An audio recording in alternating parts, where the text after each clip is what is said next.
Even though I believed in my dream so much that I moved back home. Even though I believed in my dream so much that I quit my job to do this.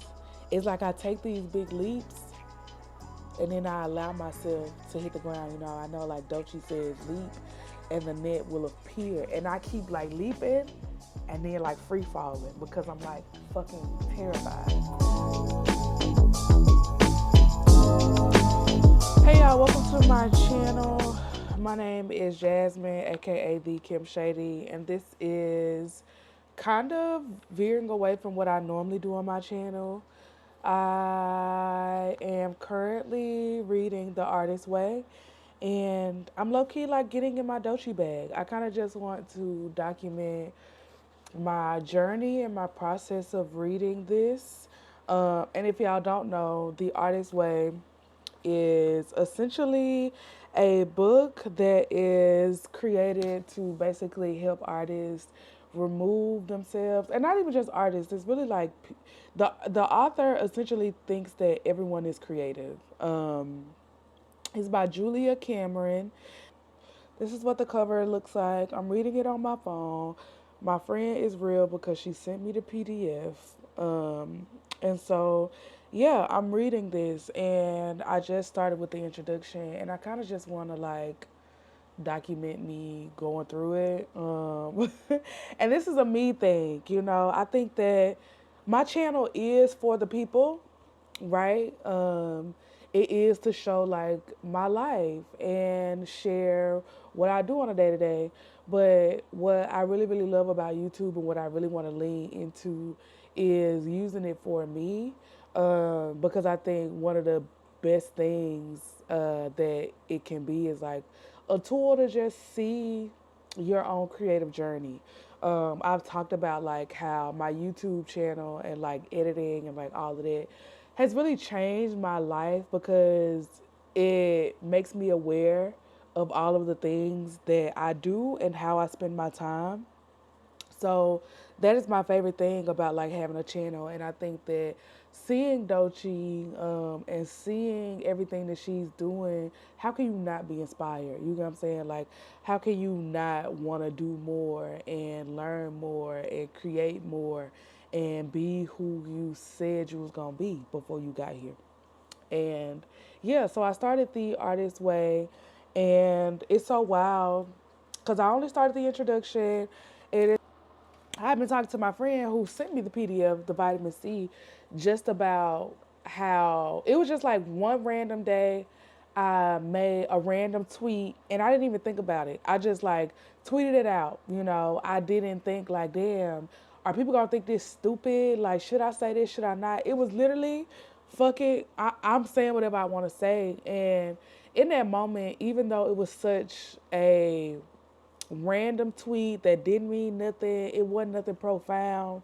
That experience in the moment taught me that so much of my art and so much of my work and so much of my words, I I decide before I even put it out if it's good or not. And I was telling my friend in that moment, I'm just like, you know, spirit let me know that it's not up to me to decide if something is good or not before I even put it out. Because a lot of times that keeps me from putting it out because I am my biggest critic and I have already determined, like, oh no, I've already decided that it's not good enough.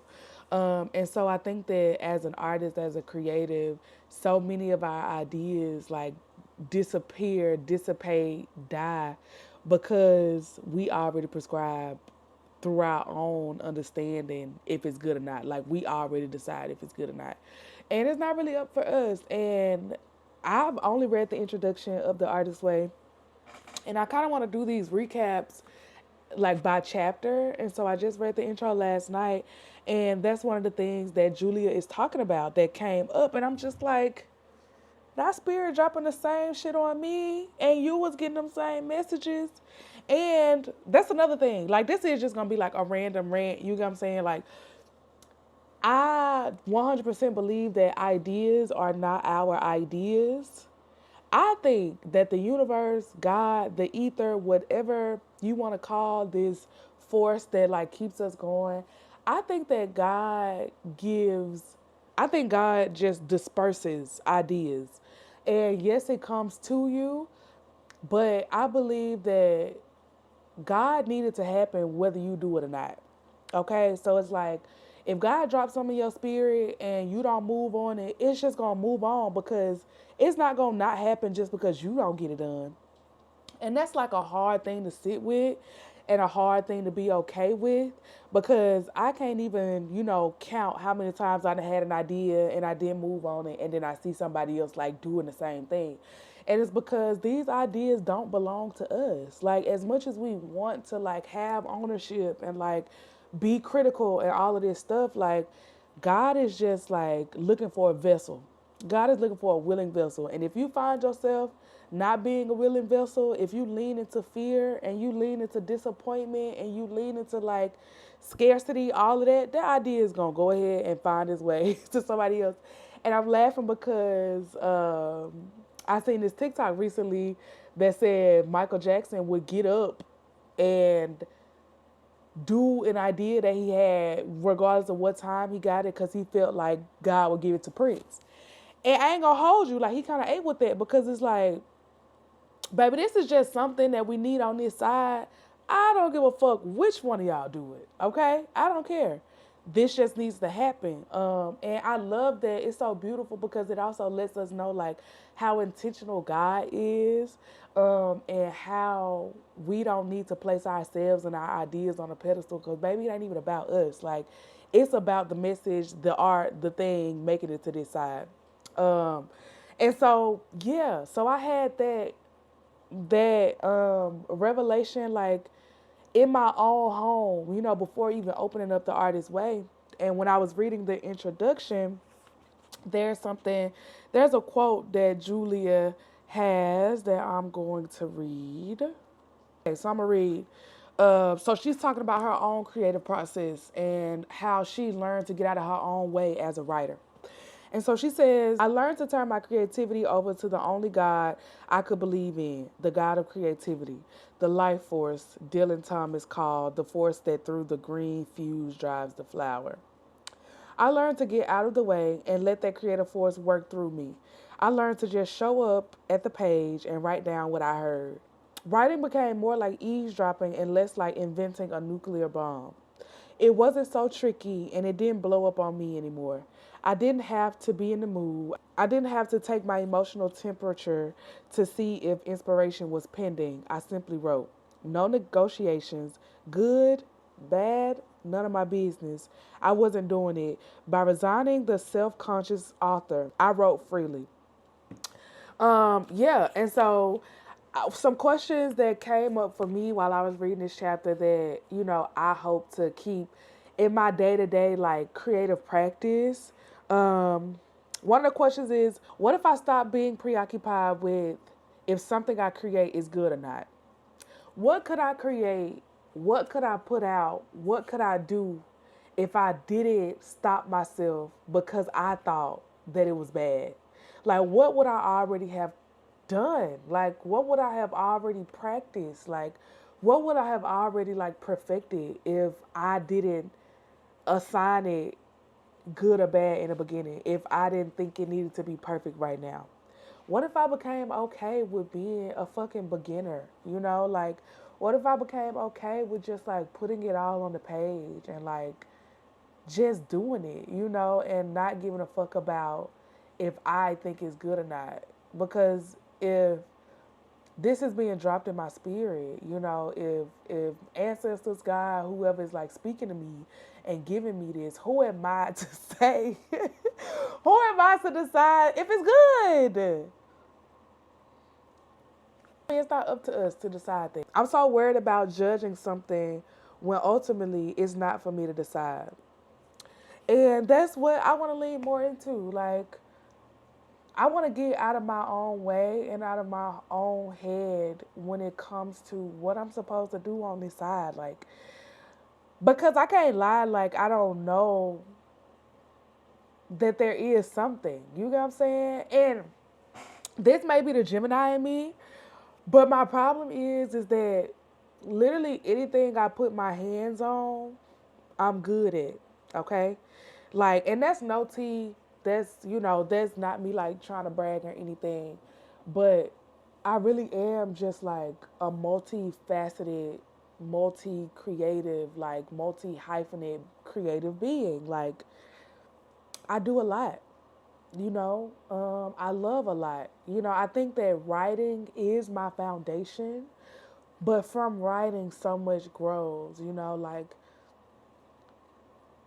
I can rap, I can sing, I can make creative campaigns. I'm a producer by trade, a creative producer, so I bring ideas to life, whether that be brands, like, um, but I just know that my thing is to communicate that and it's like, and I think that my purpose is to communicate and connect communities regardless of what medium that looks like. I think that I'm overthinking too much what the medium has to be, but also I think that I'm sending mixed signals to the universe because I won't pick one thing and stick with it. But then I'm also like, why do I have to pick one thing? Why does it have to be one thing? Like, I don't know. Like, that's what I wrestle with a lot. It's just like, in all of the things that I do I have to choose? Like, do I have to choose? Um, can I do everything? And honestly, I really do think I can. And that may take a little bit longer. And I think that my outlook on life is that I can do whatever I want and I can make anything happen.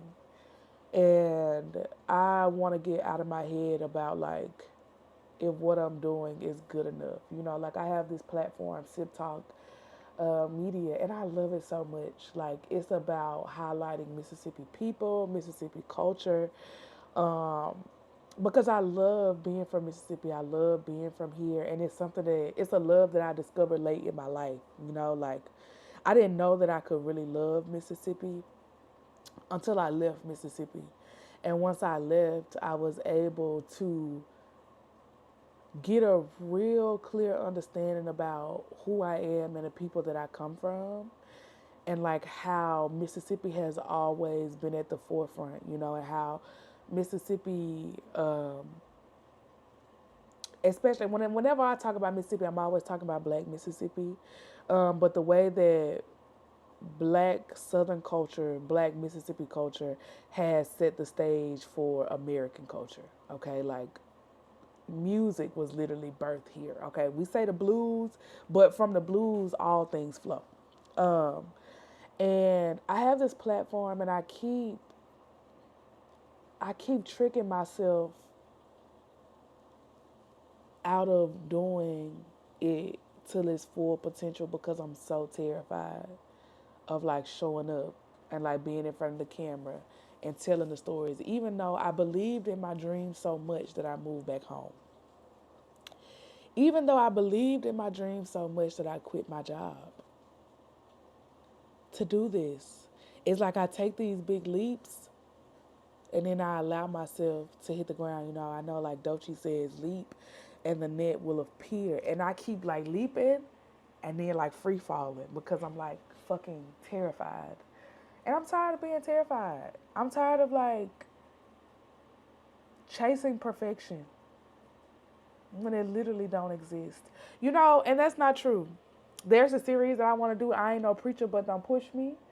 Because I was reading, I'm about to figure out like what scripture it was, but the Bible talks about, and this the thing I always have to like lead with this. Like, I am the daughter of a preacher man, and I'm not, I'm not like in a traditional sense very like rah rah Christian. I believe in God. Okay, me and Big G, we locked in, and I have like a practice, well, not really a spiritual practice, but I believe in like ancestors and like all of that and ancestral veneration. Like, but me and God, we locked in. You get what I'm saying? but I'm not no Bible thumper, in a traditional sense. But me and that Bible, we be locked in. And so there's this scripture that talks about what perfect is for God. And God says that perfection is being capable and proficient. That's what like perfection is in the eyes of God. And so a lot of times I have to remind myself like I'm not perfect, but in God's eyes I am perfect because I am capable and I am proficient. And I just want to like get out of my way. I want to stop being fucking scared because like what am I afraid of? Like